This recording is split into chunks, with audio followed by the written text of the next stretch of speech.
الذين آمنوا صلوا عليه وسلموا تسليما شكرا محمد جمال قل اللهم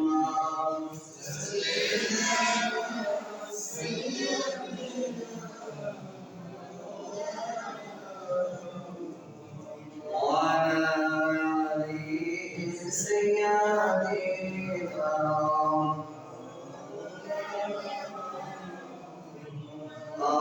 اللهم صل على سيدنا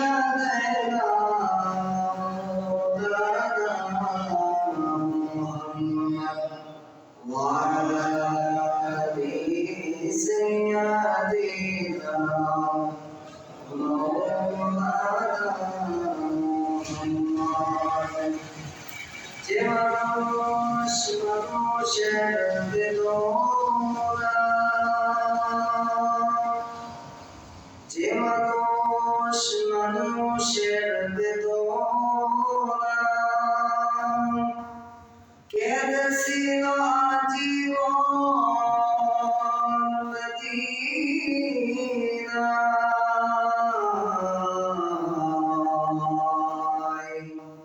যে মানুষের বেদনায় কেঁদেছিল আজীবন মদিনায়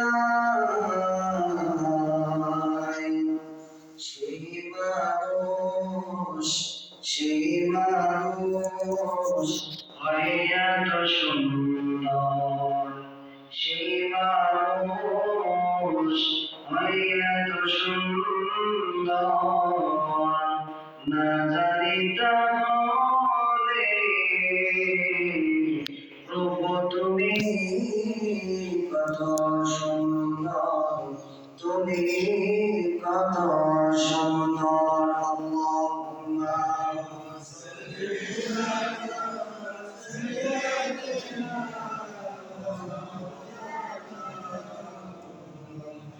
وعلى آل سيدنا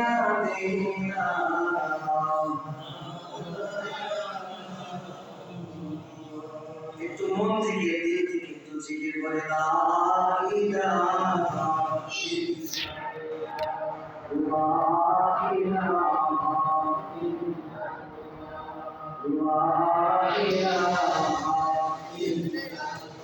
কলব থেকে লা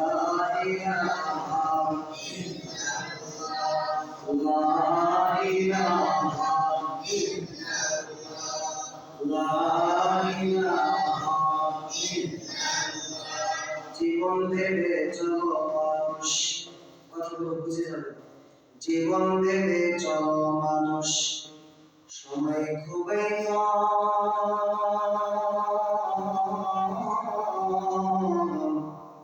মায়ার বাঁধন ছেড়ে একদিন চলে যাবে তোমার দম ঠিক না জীবন ভেবে চলো মানুষ সময় খুবই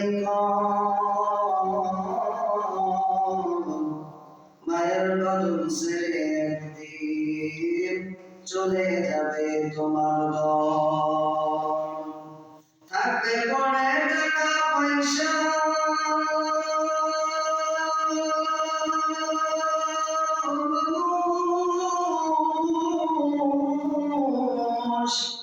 থাকবে পরে টাকা পয়সা বাড়ি গাড়ি ঘর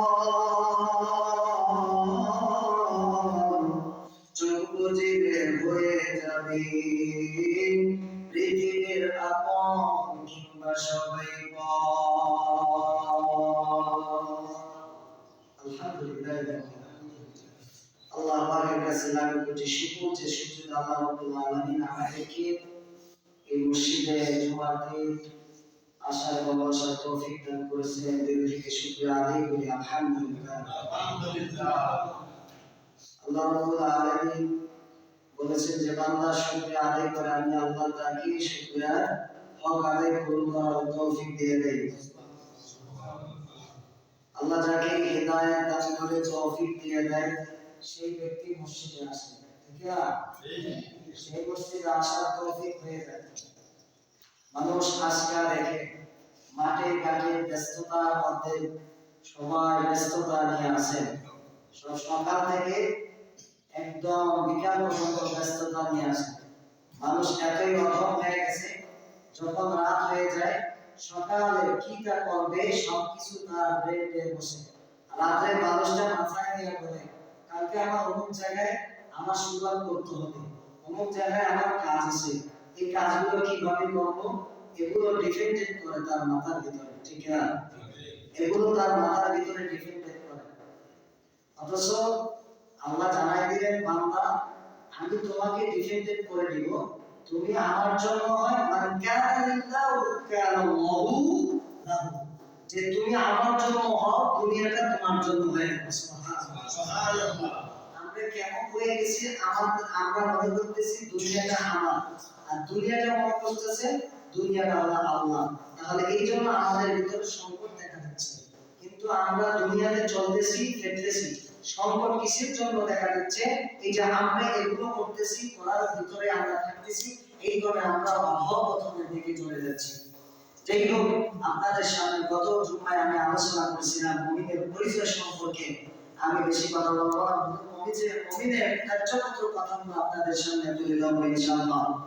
মুমিনের গুণ, মুমিন কাকে বলা হয়, মুমিন কি জন্য, মুমিনের গুণ কি কি থাকে, এবং মুমিনের মধ্যে কি গুণ থাকতে পারে, আজকে আপনাদের সামনে আলোচনা তুলে ধরবো ইনশাআল্লাহ। আল্লাহ জানাই দিলেন সূরাতুল মুমিনের ভিতরে, সূরাতুল মুমিন, এটা সূরাতুল মুমিন, সূরা মাক্কি সূরা। এটা কি সূরা? মাক্কি সূরা। এটা কি সূরা? মাক্কি সূরা। আল্লাহ রাব্বুল আলামিন জানাই দিলেন যে কদ আফলাহাল মুমিনুন, কদ আফলাহা, তারাই সফল, মুমিন যারা মুমিন হয়েছে। কদ আফলাহা সফল, হা শব্দের অর্থ কি? আফলাহা সফল, কদ মানে কি? অগ্রগতি হওয়া, অগ্রগতি হওয়া এবং সামনে এগিয়ে যাওয়া। মুমিনুন এবং মুমিনরা সফল হবে, যাদের ভিতরে এই তাফসীরে এই আয়াতের মধ্যে বলেছেন ওই মুমিনের ভিতরে যদি 7টা কাজ থাকে, 7টা আমল থাকে। কয়টা আমল থাকে? 7টা আমল থাকে। আচ্ছা চলেন আমরা এক এক করে এক একটার ভিতরে আমরা ঢুকে যাই ইনশাআল্লাহ। আল্লাহ রাব্বুল আলামিন জানাই দিলেন কদ আফলাহাল মুমিনুন, মুমিনরাই হলো সফল। মুমিনদের মধ্যে গুণ থাকবে, যার ভিতরে গুণ থাকবে সে হবে সফল। আসে বান্দারা, মুমিনের ভিতরে কেউ কোন গুণ থাকতে পারে আমরা জানাই দেই, আমি আপনাদেরকে জানাই দেই। মুমিনের মধ্যে এক নম্বর গুণ হবে আল্লাযীনা হুম ফি সালাতিহিম খাশিউন। মুমিনের এক নম্বর গুণ থাকবে নামাজের মধ্যে নম্রতা, ভদ্রতা। যার ভিতরে নম্র ভদ্র থাকবে, যার ভিতরে নামাজ থাকবে, সেই হবে মুমিন। সেই হবে কি?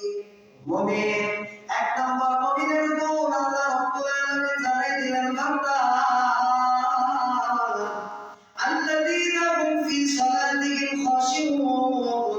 মুমিনের এক নম্বর গুণ হলো যে মুমিন নামাজ পড়বে, নামাজের মধ্যে ভদ্র এবং নম্র থাকবে দুনিয়ার মধ্যে। ওই ব্যক্তির ভিতরে যদি এই গুণ থাকে তাহলে ওই ব্যক্তি মুমিন হবে। সুবহানাল্লাহ। মুমিনের দ্বিতীয় নম্বর গুণ ওয়াল্লাযীনা হুম আনিল লাগহি মুরিদুন। এখানে মুফাসসিরে কেরাম বলা হয়েছে লাগহি শব্দের অর্থ হচ্ছে অনর্থক থেকে, অনর্থক কার্যক্রম থেকে বেঁচে থাকা, অনর্থক কথা থেকে বেঁচে থাকা। এই তাফসীরে মুফাসসির এখানে বলেছেন তাফসীরুল কোরআনের ভিতরে আল্লাহ রাব্বুল আলামিন এই তাফসীরের ভিতরে লিখেছেন ওয়াল্লাযীনা হুম আনিল লাগহি মুরিদুন। বান্দা দ্বিতীয় নাম্বার মুমিনের গুণ, মুমিন কোনদিন অনর্থক কথা বলে না। মুমিন যেগুলো কথা বলে সেগুলো কথা বলে এবং হকের কথার মধ্যে সত্য কথা বাস্তবায়ন হয়ে যায়। এই কথাগুলো মুমিন বলে, কার্যকর কথাগুলো বলে। আর মুমিনের ভিতরে এই সিফত থাকে, এই সিফতগুলো ওই মুমিনের ভিতরে থাকে, ঠিক কিনা? মুমিন অনর্থক কথা বলে না, মুমিন ফাহিশা কথা বলে না, মুমিন কাউকে গালিগালাজ করে না, মুমিনের ভিতরে এই গুণগুলো থাকবে, মুমিনের ভিতরে এই গুণটা থাকবে। এবং আসেন দ্বিতীয় নাম্বার আল্লাহ রাব্বুল আলামিন বলেন ওয়াল্লাযীনা হুম লিয-যাকাতি ফাইলুন ওয়াল্লাযীনা হুম লিয-যাকাতি ফাইলুন। মুমিনের দ্বিতীয় নাম্বার গুণ হবে মুমিন যাকাত দেয়। কি দেয়? মুমিন যাকাত দেয়, ফিতরা দেয়, মুমিন সদকা দেয়, মুমিন হক অনুযায়ী মানুষকে একটা কি করে, একটা কাপড় দিয়ে দেয়, সদকা প্রদান করে। এবং একটা অসহায় মানুষকে মানুষ না খেয়ে আছে তার খোঁজ খবর নিয়ে থাকে। ঠিক কিনা? মুমিন যাকাত দিতে থাকে, এটাই হবে মুমিনের গুণ। যে মুমিন যাকাত দেয় তার অঙ্গ-প্রত্যঙ্গগুলো পবিত্র হয়ে যায়। আল্লাহ তাআলা বলেন ওই যাকাতকারী ব্যক্তিটাই হয়ে যাবে মুমিন, ওই সদকা করা ব্যক্তিটা হবে দুনিয়ার মধ্যে যাবে, আখিরাতের মধ্যে যাবে। সুবহানাল্লাহ। কত নাম্বার গুণ গেছে? চতুর্থ নাম্বার গুণ। একটা একটা করে আপনারা ব্রেনে ঢুকাবেন যে মুমিনের ভিতরে যদি এগুলো থাকে, যদি যে ব্যক্তির ভিতরে এগুলো থাকে তাহলে সে মুমিন হবে। কার মাঝে থাকতে পারে আপনারা নিজেই ভাবিয়ে দেখুন, আর কার মাঝে কি থাকতে পারে আপনারা নিজেই বুঝে নেন। আল্লাহ তাআলা বলেন মুমিনের চতুর্থ নাম্বার, মুমিন চতুর্থ নাম্বার গুণ হবে, মুমিনের চতুর্থ নাম্বার গুণ ওয়াল্লাযীনা হুম লিফুরুজিহিম হাফিজুন।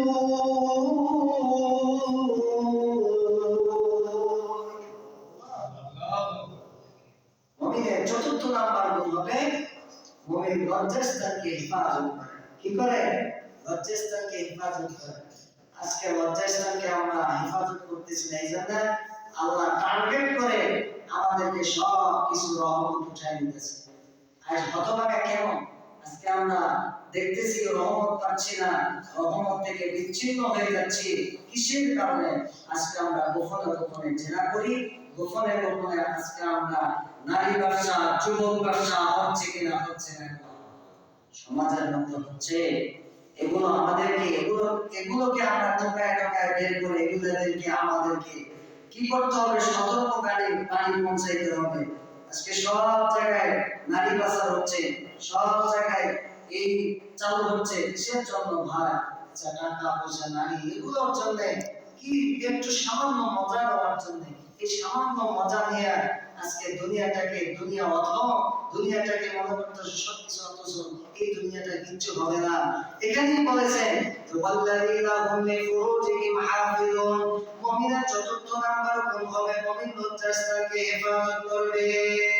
কি করবে? লজ্জাস্থানকে হেফাজত করবে। তাফসীরে মুফাসসির কেরাম ইবনে কাসির রাহমাতুল্লাহ আলাইহি, এখানে বর্ণনা করেছেন মুমিনের যদি এখানে গুণ থাকে লজ্জাস্থানকে, তাহলে মুমিনের দুটা গুণ থাকবে। কয়টা? কয়টা গুণ? এক নাম্বার মুমিনের গুণ হলো চোখের দৃষ্টি থেকে ওয়ায়াফাযু মিন আবসারিহি ওয়ায়াফাযু, মুমিনের গুণ হলো এই চোখকে হেফাজত করবে। দ্বিতীয় নাম্বার তার মনকে, কলবকে হেফাজত করবে। তৃতীয় নাম্বার তার লজ্জাস্থানকে হেফাজত করবে। সুবহানাল্লাহ। মুমিনের পঞ্চম নাম্বার গুণ, ষষ্ঠ নাম্বার গুণ আল্লাহ বলেন ওয়াল্লাযীনা হুম লিআমানাতিহিম ওয়া আহদিহিম রাউন।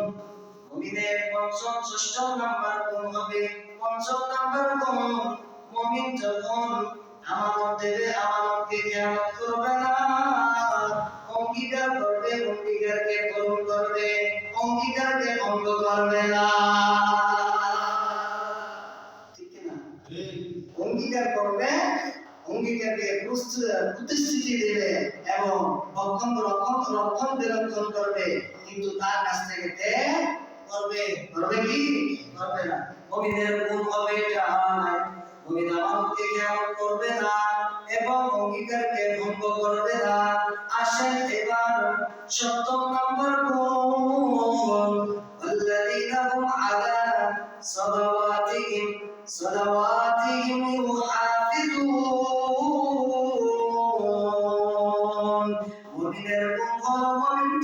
সবসময় মসজিদে যেতে, নামাজ পড়ার জন্য সবসময় ফিকির করতে থাকে, তার মনটাই মসজিদের সাথে লাগায় থাকে। মুমিনের গুণ হলো মুমিন সবসময় তার মসজিদের দিকে থাকে, মনটা মসজিদের দিকে থাকে। মনটাকে বলে, ও মন, আমাকে একদিন মরতে হবে, ও মন, আমাকে একদিন এই পৃথিবী থেকে যাইতে হবে। ওদের তুমি আমার কাছ থেকে বিচ্ছিন্ন হয়ো না, তুমি আমার কাছ থেকে চলে যাও না। আমার মনটা যেন তুমি মসজিদের সাথে লটকানো থাকে। এই যে যখন ফজরের আযান হয়ে যায়, এমন লোক কাছে বিছানার মধ্যে শুয়ে থাকে, এই যে দেখেন ডাবের মধ্যে শুয়ে থাকে, তারপর ঠান্ডা পানি দিয়ে উজু করে, পারলেও কিন্তু সে শুয়ে থাকতো আল্লাহর ভয়ে এবং মসজিদের নামাজে আনার জন্য, আল্লাহর ভয়ে জান্নাতকে পাওয়ার জন্য, আল্লাহকে খুশি করার জন্য কষ্ট করে উজু করে মসজিদে আসে। সারা রাত নামাজ পড়ে, আল্লাহর কাছে তওবা করে, আল্লাহর কাছে মাফ চায়। এই হবে প্রকৃত মুমিন ব্যক্তি, এই হবে মুমিন ব্যক্তি, এই হবে রহম ব্যক্তি, এই হবে মুহাফিজুল ব্যক্তি, এই হবে নামাজ রক্ষণকারী। ঠিক কিনা? যারা আমাদের সাথে চলে, যারা নামাজ পড়ে,